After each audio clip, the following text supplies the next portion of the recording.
On Thursday, November 30th, The Wrap broke the scoop that writer and producer David S. Goyer, known for the Dark Knight trilogy, Man of Steel, and Batman v Superman, was in talks with Sony Pictures to direct the long in gestation He-Man and the Masters of the Universe reboot.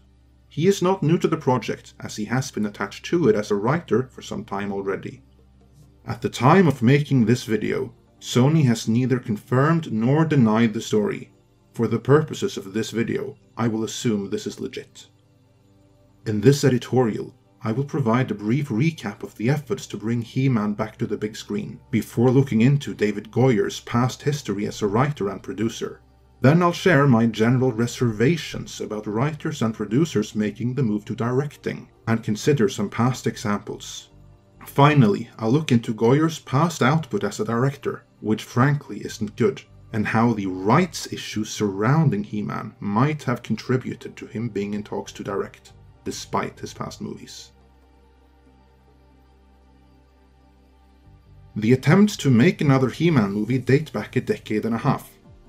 In the early to mid-2000s, Fox tried to make a He-Man reboot, with John Woo attached to direct. This was back when Tom Rothman was in charge of Fox, so nothing came of it, and the He-Man movie license eventually reverted to rights holder Mattel. Warner then picked up the license and developed the movie for a few years, based on a script by Justin Marks.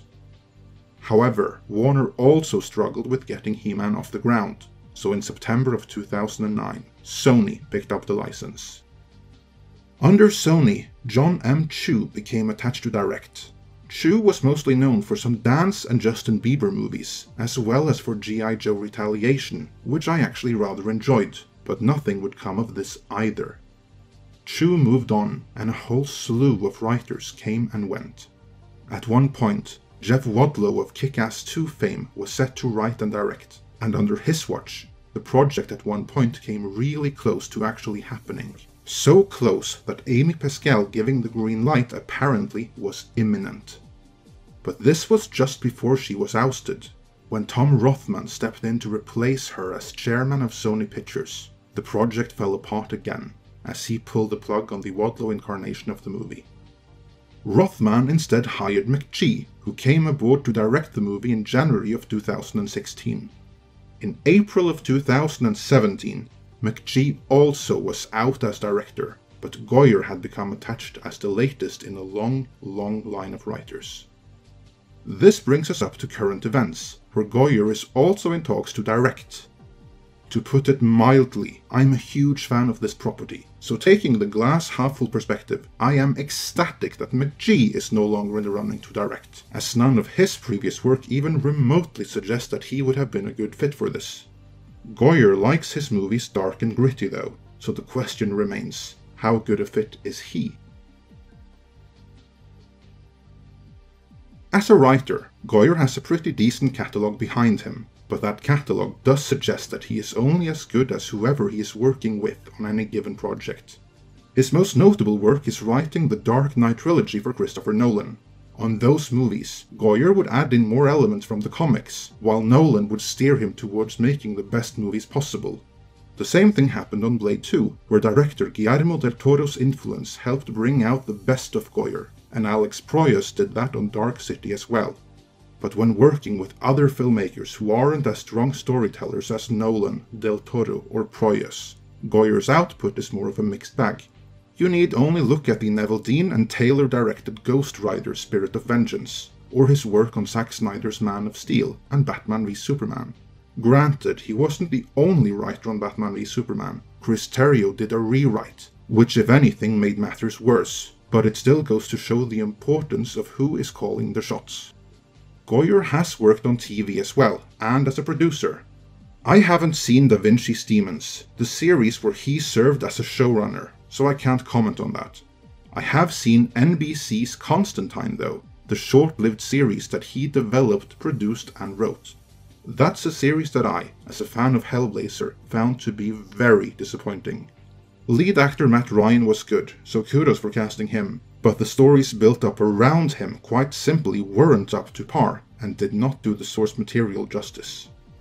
Goyer obviously has sufficient skill that if paired with the right director and production team, I could be excited about the prospect of him at the very least writing a He-Man script.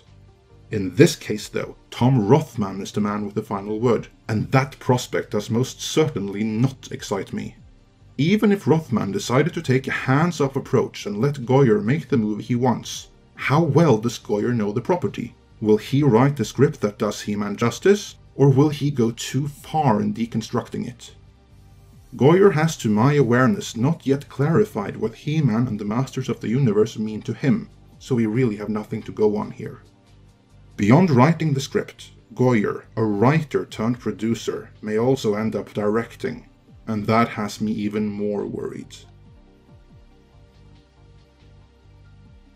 As a general thing, I am not a fan of writers and/or producers making the sudden jump to directing big-budget tentpole blockbusters. To be clear, I have no issue with a writer or producer wanting to shift their career towards directing. Regardless of field, I'm all for anyone wanting to progress and do something that fulfills them. There is no reason a writer or producer can't also be a decent director.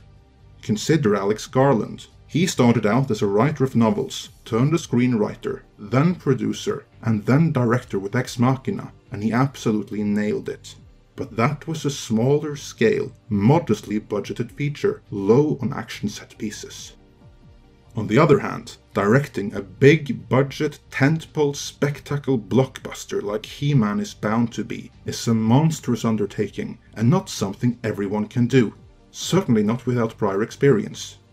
Consider another Alex, who will be well known to Midnight's Edge viewers, namely Alex Kurtzman. Whether you like his work or not, he has been very successful as a screenwriter, slightly less so as a producer, yet successful nonetheless. But in choosing the tentpole blockbuster The Mummy for his directorial debut, Kurtzman bit off more than he could chew, and the movie suffers for it. To be sure, it suffers from plenty other things too, like Tom Cruise micromanaging and the Iron Man 2 syndrome of spending too much time world building and setting up things to come. But all of these were further compounded by Kurtzman's inexperience in actually helming a major motion picture. Those who are skilled at directing tentpole blockbusters, more often than not started with smaller productions and then took on gradually larger and larger productions. Even the likes of Steven Spielberg, James Cameron, and Michael Bay at that, had a learning curve. I am of the opinion that jumping straight into tentpoles without that gradual progression makes for too steep a learning curve, which is detrimental to both the movie and everyone else involved. Even trained directors with smaller features under their belt might struggle to manage the transition to blockbusters. There are of course examples to the contrary. Both James Gunn and Taika Waititi were essentially indie directors who made the tentpole transition without a hitch. But they not only had a lot of help with the logistics, they were already acclaimed and successful storytellers. Alex Kurtzman was not, and neither is David Goyer. Unlike Kurtzman though, Goyer has directed before, both TV episodes and feature films. He just hasn't directed anything good. His most famous directorial effort is Blade Trinity, the sequel to the two preceding Blade movies which he also wrote. Fat lot of good that did, because Blade Trinity is still regarded as a mess which ended the Blade film franchise, and which is certified rotten with a 25% score at Rotten Tomatoes. What should trouble He-Man fans is that Blade Trinity remains the most prolific and critically acclaimed movie Goyer has directed thus far, because it's all downhill from there. After Blade Trinity in 2004, he directed the low-budget feature The Invisible in 2007, which sits at 20% at Rotten Tomatoes. Then he followed that up with The Unborn in 2009, another low-budget feature which sits at a whopping 10% at Rotten Tomatoes. In other words, each movie Goyer has directed up until now had a lower budget and ended up with a lower Rotten Tomato score than the one preceding it, which is the polar opposite trajectory of what a director should have. So why is Sony even talking with him about directing a movie like this? Can they not see the risk? Well, chances are they do, but they may be running out of options, because they've been sitting on this for a long time, and now time is running out. And the clock is ticking. In April of this year, Sony announced Masters of the Universe for December 18th, 2019 release. Despite no director being attached to the movie at the time, that at least suggested they still wanted the option of making the movie after sitting on the license for the better part of a decade.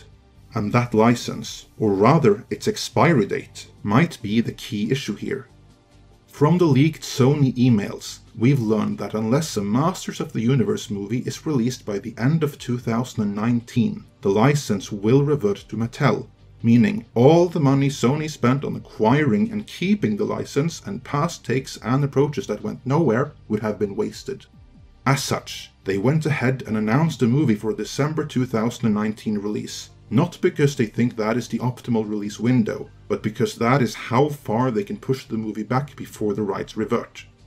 If the movie isn't done and out by then, they will either lose the license or have to pay Mattel a huge amount for extending the license. But after Sony has sat on both Barbie and He-Man for years with nothing to show for it, Mattel might not even want to enter a new deal with them. Another studio actually making movies based on their brand is after all far better for Mattel than Sony dragging their feet. This means that the clock is ticking for Sony, and they have 2 years until the movie must be ready for release. If they want to make the movie, they still can, there is time. But then they have to make the decision to do so, and soon, very soon. Further complicating the matters for them is this little Disney movie, Star Wars Episode 9. Shortly after Sony announced He-Man for a release on December 18th of 2019, Disney and Lucasfilm announced Episode 9 for release on December 20th, just 2 days later. Obviously, the He-Man release date will not stick. They can't move it back, not without extending the license, so they have to move it up, by at least a month, possibly more. Meaning, Sony don't even have 2 years to finish the movie. They have little more than a year and a half. Furthermore, the contract with Mattel probably stipulates a date when the production must begin. That date cannot be far off. There was a time when Sony were approached by directors wanting to take on the movie, but at that time, Sony had all the time in the world and were busy dragging their feet. Now they have a year and a half, and those directors might not be all that interested anymore, not with a deadline like that. This brings us back to David Goyer, and why I think he might be the one they're talking to. Goyer has already written the script, so he probably has a vision for the finished movie. He does know the world of making tentpole blockbusters. Imagine if he has promised Sony that if he gets to direct, he will deliver the movie on time. Then that just might be an offer too good for Sony to refuse, even if he has never directed anything even resembling a good movie so far. Sony being in talks with Goyer about directing might not be so much a choice as a lack of options. Make no mistake about it though, this might not happen. Sony might decide to go for someone else, if indeed they can find someone else. Or they might decide that they'd rather pull the plug now than risk throwing even more good money after bad. But if it does happen, if Sony decides to go for this and have David Goyer direct the movie, then prove me wrong, David. Walk in the footsteps of Alex Garland, not Alex Kurtzman, and show us that you got this, that you can be a very different director now than what you were up until 2009. Make the Masters of the Universe movie that the fans want. Ignore any note Rothman might give you. Remember, he personally held up Deadpool for years. And for the love of God, make a movie that can stand on its own, with He-Man and Skeletor, and make it so good it will leave us wanting more, instead of wasting too much screen time just setting up future movies that may never come. We will keep you up to date with what happens here at Midnight's Edge. For now though, let me know what you think of all this in the comments. If you like this video, then please hit that subscribe button. Due to recent changes made by YouTube, we also encourage all of our subscribers, both new and old, to please hit that bell icon next to the subscribe button as well, so you will be notified when new videos are uploaded. Be sure to check back for news and analysis of the happenings and corporate politics behind the scenes of your favorite genre movies, as well as explorations of your favorite characters and their backgrounds and context here at Midnight's Edge.